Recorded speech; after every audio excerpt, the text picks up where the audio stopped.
Hello and welcome to GF News. This is the latest update on the global economy. This month, Russia and China are causing new concerns in Washington over their united front, particularly around Ukraine, but also in their financial dealings. During a recent visit by Chinese President Xi Jinping to Moscow, Russian President Vladimir Putin pledged to adopt the renminbi for payments between Russia and countries of Asia, Africa, and Latin America in a bid to displace the dollar. This comes as Moscow is already increasingly using the renminbi for its swelling trade with China and embracing it in its central bank reserves to reduce its exposure to American assets.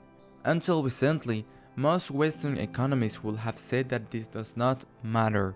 However, Putin's announcement is packing an unusually emotional punch due to the concerns that this month's US banking turmoil, inflation, and looming debt ceiling battle is making dollar-based assets less attractive.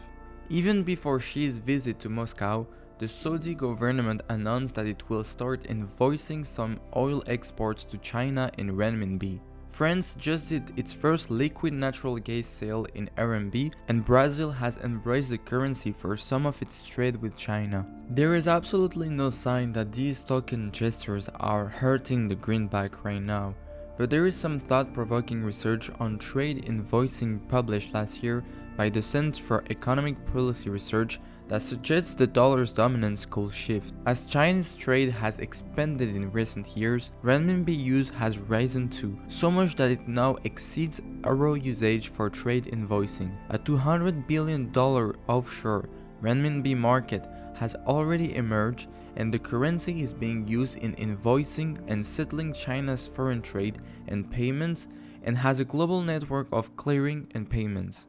The net result is that a multipolar currency world could emerge in the coming years, of the sort that Jim O'Neill, the former Goldman Sachs economist who launched the BRICS tag, is now calling for.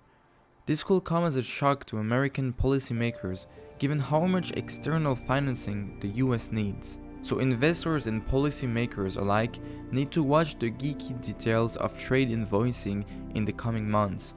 Putin's bluster may turn out to be thoughtless, but it could also be a straw in the wind.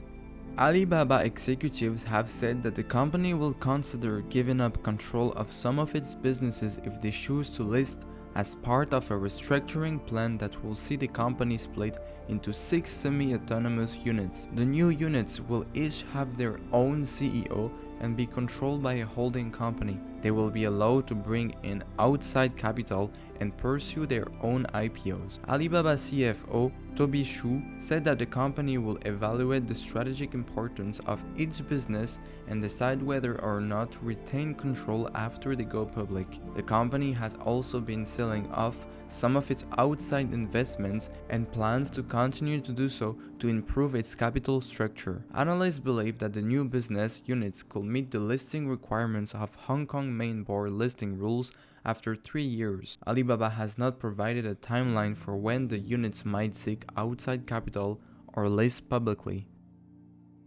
Saudi Arabia has announced its decision to become a dialogue partner of the Shanghai Cooperation Organization, a political, security, and trade alliance set up in 2001 as a rival to Western influence. The move comes almost 3 months after Chinese President Xi Jinping visited Saudi Arabia and highlights Beijing's push for influence in the Middle East. The Shanghai Cooperation Organization has 8 full members, including China, Russia, India, Pakistan, and 4 Central Asian nations, with Iran expected to become a full member after signing a memorandum of obligations last September.